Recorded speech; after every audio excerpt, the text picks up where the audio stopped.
നിങ്ങളുടെ favourite shows ഇനി ഒരിക്കലും മിസ്സാവില്ല. ഇപ്പോൾ C5 കാണും നിങ്ങളുടെ ഫേവറേറ്റ് ഷോ തികച്ചും സൗജന്യമായി.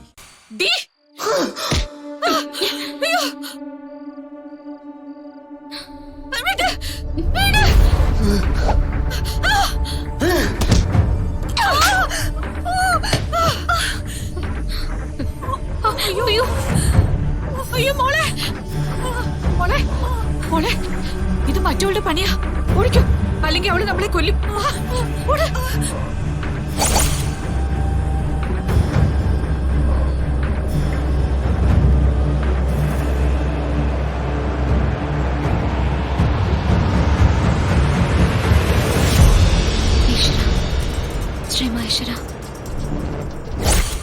നിന്നെ ആരും ഒന്നും ചെയ്യാൻ ഞാൻ സമ്മതിക്കില്ല. നിനക്ക് മാളുനും മഹേടനും തുണയായി ഞാനിവിടെയുണ്ട്.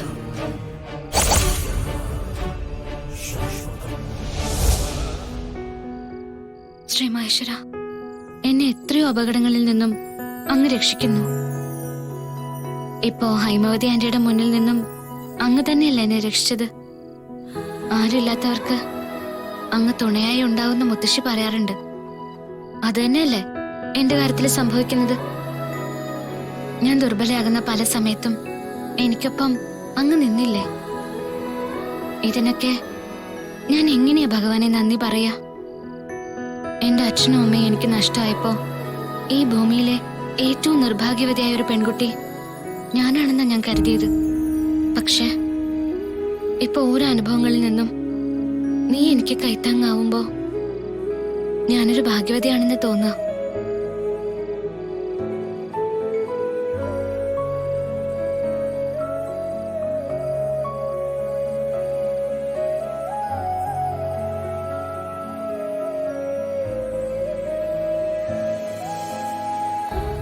നീ ഒരു നല്ല കുട്ടിയാ ഗംഗേ. അതുകൊണ്ടാ നിനക്ക് നന്മകൾ സംഭവിക്കുന്നത്.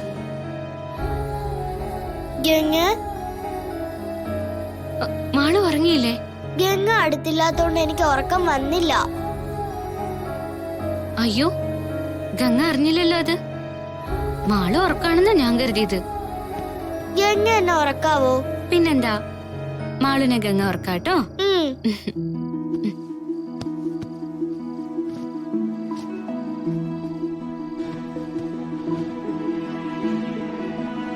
എന്റെ അമ്മ എന്നെ കെട്ടിപ്പിടിച്ച് തഴുകി ഉറക്കുമായിരുന്നു.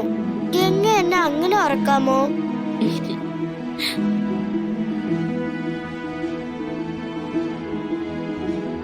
അമ്മ എവിടെയും പോയിട്ടില്ല. എന്റെ മോളുടെ കൂടെ തന്നെയുണ്ട്. മോള് വിഷമിക്കരുത്. എന്റെ മോളെ ഒന്ന് തൊടാൻ അമ്മയ്ക്ക് എന്ത് ആഗ്രഹം ഉണ്ടെന്നറിയോ? പക്ഷെ അമ്മയ്ക്കത് സാധിക്കുന്നില്ലല്ലോ. മാളു വിഷമിക്കണ്ട, മാളുന് ഞാനുണ്ട്. എന്റെ അമ്മയുടെ കൈയുടെ തണുപ്പ് ഗംഗയ്ക്കും. ഞാനും മാളുന്റെ അമ്മയാ. അതുകൊണ്ടാ എന്റെ മോള് കണ്ണടച്ച് സുഖമായിട്ട് ഉറങ്ങിക്കോ.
എന്ത് ചെയ്യും മോളെ?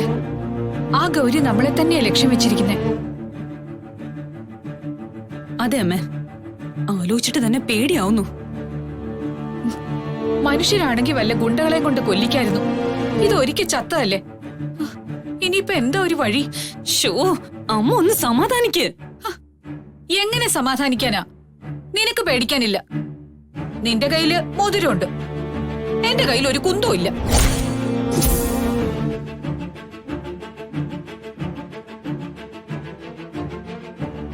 ഇതിപ്പോ എല്ലാവരോടും ഉള്ള ദേഷ്യം അവൾ എന്റെ മേലെ തീർക്കുമെന്ന് എനിക്ക് തോന്നുന്നേ. മോതിരം കൊണ്ടൊന്നും വലിയ കാര്യമില്ല അമ്മേ. ഇപ്പൊ തന്നെ കണ്ടില്ലേ, മോതിരം ഉണ്ടായിട്ടും മുടി കിട്ടിയത് എനിക്കല്ലേ. അത് ശരിയാ. ഇനിയിപ്പൊ നമ്മൾ എന്ത് ചെയ്യും മോളെ? അമ്മ പേടിക്കാതെ, നമുക്ക് എന്തെങ്കിലും ഒരു വഴി ഉണ്ടാക്കാം. എന്തൊക്കെ പറഞ്ഞാലും അവളൊരു ആത്മാവല്ലേ. അതിന്റേതായ പരിമിതികള് ഗൗരിക്കുണ്ട്. അത് വേണം നമുക്ക് യൂസ് ചെയ്യാൻ. നീ വെറുതെ മണ്ടത്തരം പറയാതെ. നമ്മൾ ഈ സംസാരിക്കുന്ന പോലും അവൾക്ക് അറിയാൻ പറ്റും. മനുഷ്യരാണെങ്കിൽ കഥകടച്ചിട്ടാ കേക്കില്ല എന്ന് പറയാം. ഇതങ്ങനെയല്ല, കൈവിട്ട കളിയാ. അതൊന്നും അല്ലമ്മേ. എങ്ങനെയും നമുക്ക് അവളെ തളയ്ക്കണം. അതോടെ ഗൗരി എന്ന ശല്യം എന്നേക്കുമായി ഇല്ലാതാവും. ഈ പറച്ചില് തുടങ്ങിയിട്ട് നാള് കുറയായി. പക്ഷെ പണി കിട്ടുന്നത് മുഴുവൻ നമുക്കാ. അമ്മ ഇങ്ങനെ നിരാശയാവാതെ, ഗുരുവമ്മ വരാന്ന് പറഞ്ഞിട്ടില്ലേ? ഗൗരിയുടെ കാര്യത്തില് വേണ്ടത് ഗുരുവമ്മ തന്നെ നമുക്ക് ചെയ്തു തരും. അമാവാസിയായിരുന്നെങ്കിൽ ഗുരുവമ്മ വന്നേനെ. എല്ലാത്തിനും അതിന്റേതായ സമയമുണ്ട്. ഗൗരിയുടെ സമയം അടുത്തു കഴിഞ്ഞു.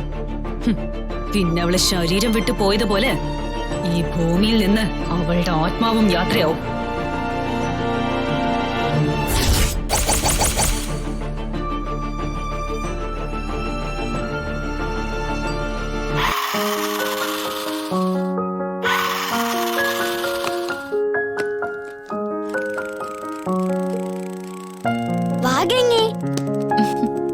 നമുക്ക് കുറച്ചു സമയം കളിക്കാം.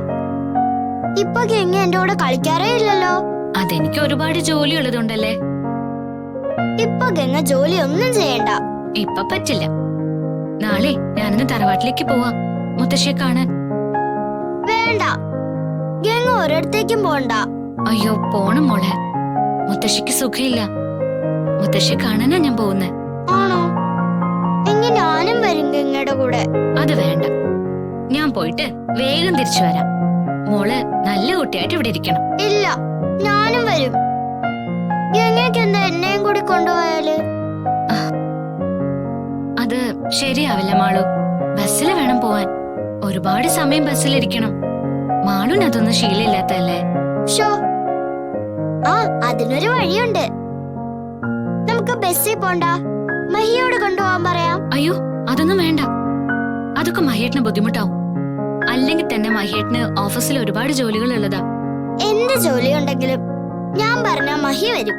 ഗംഗ നോക്കിക്കോ. ഡൗൺലോഡ് ചെയ്യൂ C5 ആപ്പ്. കാണൂ എല്ലാ എപ്പിസോഡുകളും സൗജന്യമായി.